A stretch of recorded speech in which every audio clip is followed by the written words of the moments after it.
Hello and welcome to the special Christmas edition of Public Pictures Theater. Tonight we'll be showing Santa Clause Conquers the Martians. Much of the cast of Santa Claus Conquers the Martians came from Broadway backgrounds in shows including Pia Zadora from Fiddler on the Roof as a small Martian child, and Bill McCutcheon from Anything Goes as a small Martian named Dropo. The actor who played Santa Claus, John Call, was actually born in Philadelphia, Pennsylvania, and played 13 uncredited roles in his career, one of which was as a Roman citizen in Julius Caesar, starring Marlon Brando. The director of Santa Claus Conquers the Martians, Nicholas Webster, also directed a film called Mission Mars, as well as episodes of Get Smart, Bonanza, Mannix, and The Waltons in 1968. And ironically, he died in Santa Monica, California in 2006. Parts of the film were shot in Michael Meyerberg Studios, an abandoned aircraft hangar which once formerly held the Spirit of St. Louis. It contains the same stock footage of a plane refueling in midair as the opening scene in Dr. Strangelove. There was a Santa Claus Conquers the Martians comic produced in 1964 by Dell Comics. There was only one issue. Gee, I wonder why. Well, sit back, relax, and enjoy Santa Claus Conquers the Martians, sponsored by Insomnia Cookies.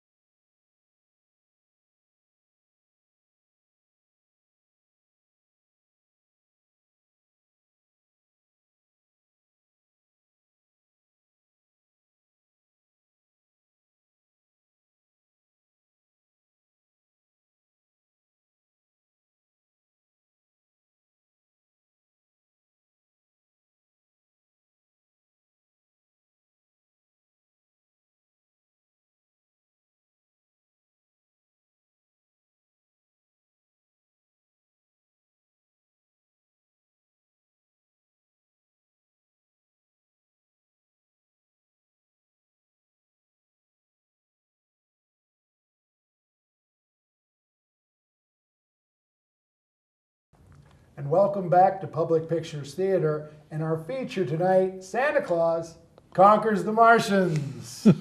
That's a great movie. We have a great panel with us tonight. We have some questions we'd like to, they've all watched the movie. We want to bounce some questions off of them and hear what they have to say. The first question, we have them written down over there, so I'm cheating, is what other movies does this relate to, if any, this very unique picture? I would say any sequels that were really poor and you didn't like them as much as the original, I would categorize it in the same area. But this is an original picture, right? Absolutely. Okay. So they didn't even need a sequel to make this bad. They got it right out of the gate. Right, and it's just it's hard to get into the story. It's hard to stick with it. It reminds me of a sequel that they're just kind of trying to do another one, but don't have the production value or some things along those lines. It sounds like you're not happy with this picture. What exactly is wrong with it? I would say a lot of the set and the scenery was very fake. Polar bear suits that were a little cheesy. That was a suit? Yes. Wow. Rats. I'm shocked. Very well trained bowling. Well, that's incredible. It explains why they didn't all get eaten. But I felt like this one was one that was so bad that was good, or it was at least fun to laugh at the mistakes. You weren't coming into it expecting too much. Jim, do we know anything of the history of this picture? This is obviously a public domain picture. Somebody did not want to renew this and own this. Isn't that incredible? And we know some other things about it. For instance, those of us in our age would remember in the 80s that Pia Zadora, for a very short time, was a big star. Yes, indeed. And if you look very closely at the little girl Martian, it's a young Pia Zadora. So that's the star of the movie. She's not the star of the movie. The stars of the film were actually, if you look carefully, they're all people you would recognize if you watched a lot of 60s television. Mm-hmm. They were all Broadway actors and people who did bit parts on sitcoms, and they're all recognizable in some way, shape, or form. You're like, I've seen that person, but somewhere I don't before. remember where. But none of them were really big stars at the time. So, do you guys have any comments? See, I liken this movie to Cowboys versus Aliens, because anytime you pit anything at all against something so ridiculous like Supernatural. Supernatural, yeah. Like I don't know. I feel like when Cowboys versus Aliens was being made, they watched Santa Claus versus the Martians. And were like, I think I want Daniel Craig to be a cowboy, and I want Harrison Ford to be an old cowboy, and I want aliens. Like I feel like it's just the same very awkward, forced plot. Did you like Cowboys versus Aliens? No, it was terrible. It was a terrible movie. It was not as bad as Santa Claus versus Conquers the Martians, but it's pretty bad. But and so the question would be why, where did they go off the rails? When I watched Cowboys versus Aliens, my thought was, you don't understand your audience. Yeah. Your audience is PG-13, and this movie strays into horror. Yeah.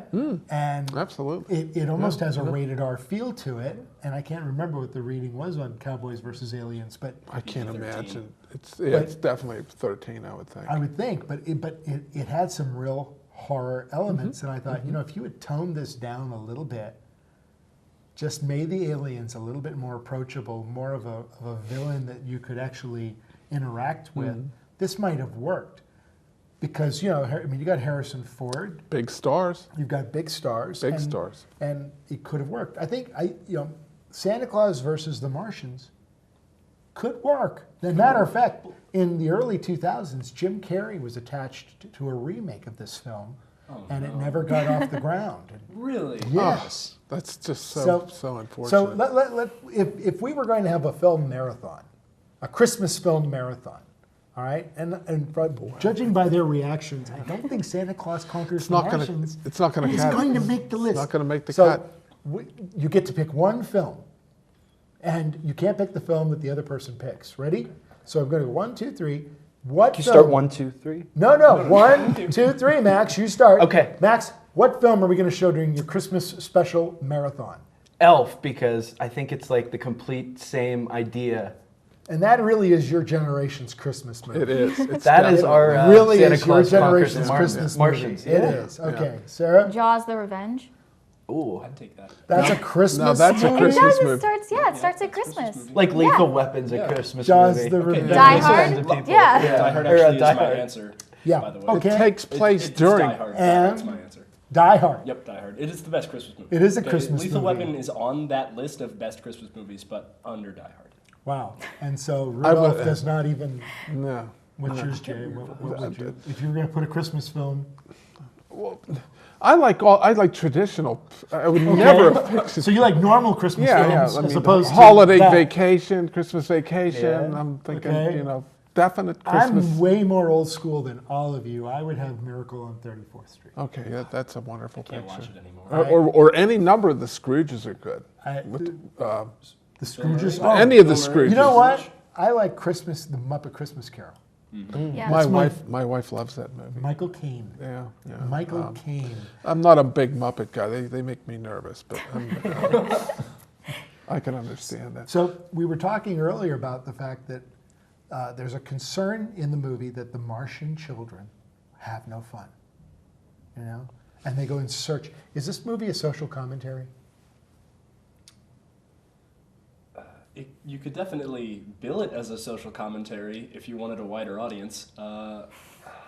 It's one of those things where you can have little hints of social commentary. Like you just so we'll throw in like a sprinkle of social commentary and then a vat of garbage, and then that's going to be our film.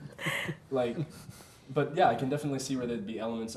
You were mentioning before the show, the Sputnik had just come out, and parents were pushing their kids to math and science. And right now, I mean, there's this. I read articles all the time about parents who are just forcing their kids to do too much work, too much schoolwork, and it's like stress levels are through the roof. And Maybe it's time for another Martian Santa Claus. Santa Conquers the Martians. Yeah.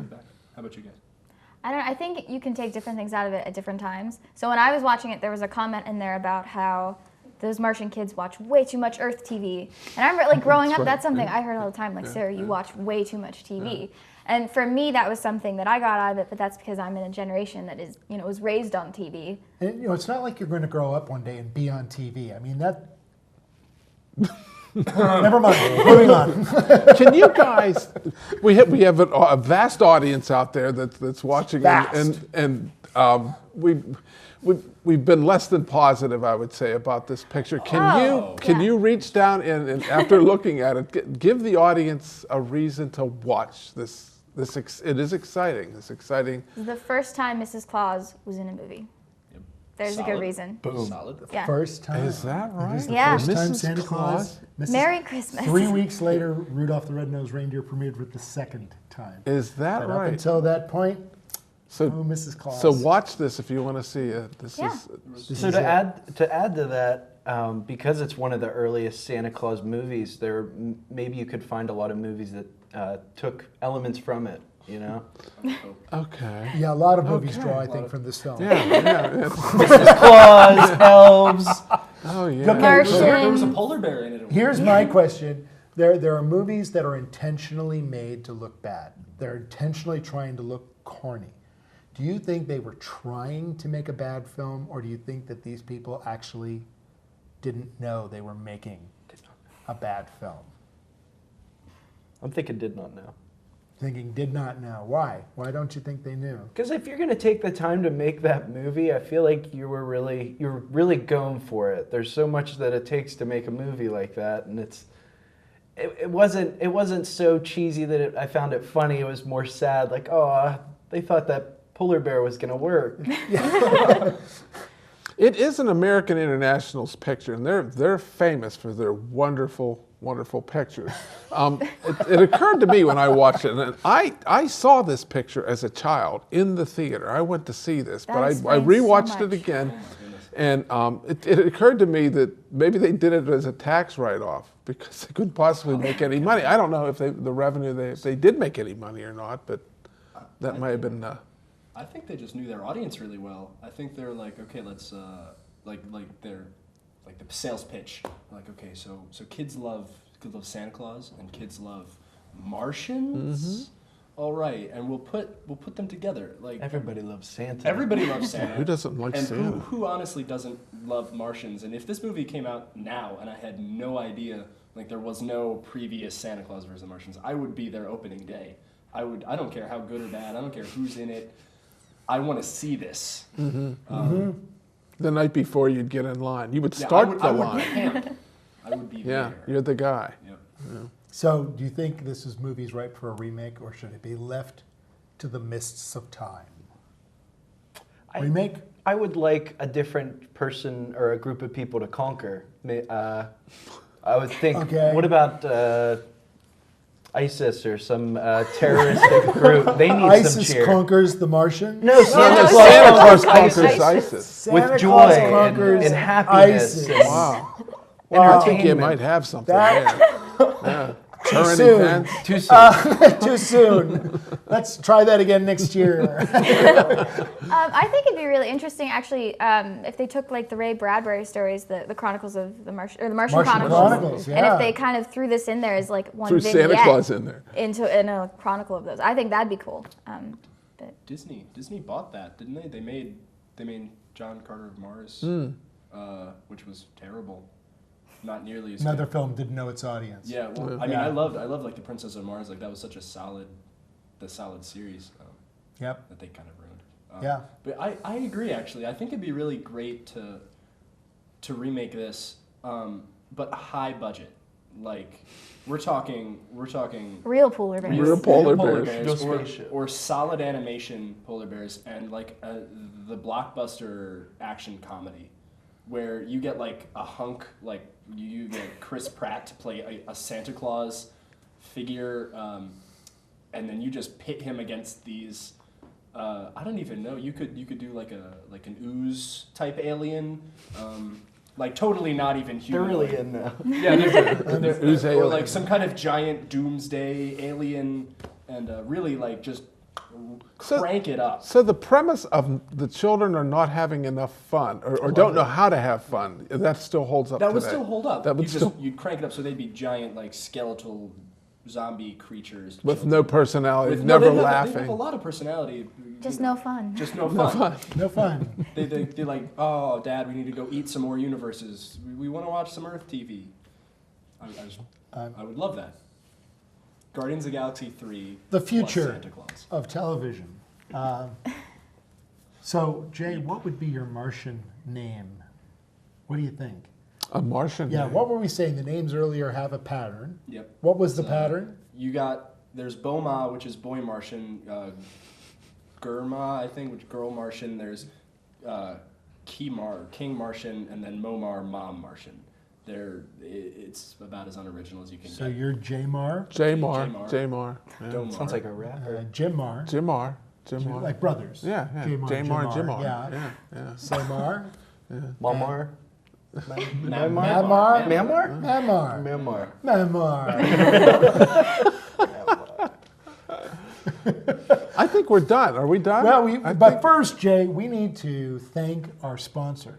Oh, We are a sponsored television Wow, we're program, actually sponsored. And we are sponsored by Insomnia Cookies. and boy, do they smell good. They're Dude, sitting look at right them. there. They're beautiful. They're Wonderful. fantastic. That's great. That's And great. we really want to thank Yes. our good friends at Insomnia Cookies for sponsoring Public Pictures Theater. And we hope that you will give them a call and enjoy their fine cookies. And we also hope from all of us at Public Pictures Theater that you have a Merry Christmas or Happy Holiday season, however you wish to celebrate it. Yes, Merry Christmas, Happy Holidays.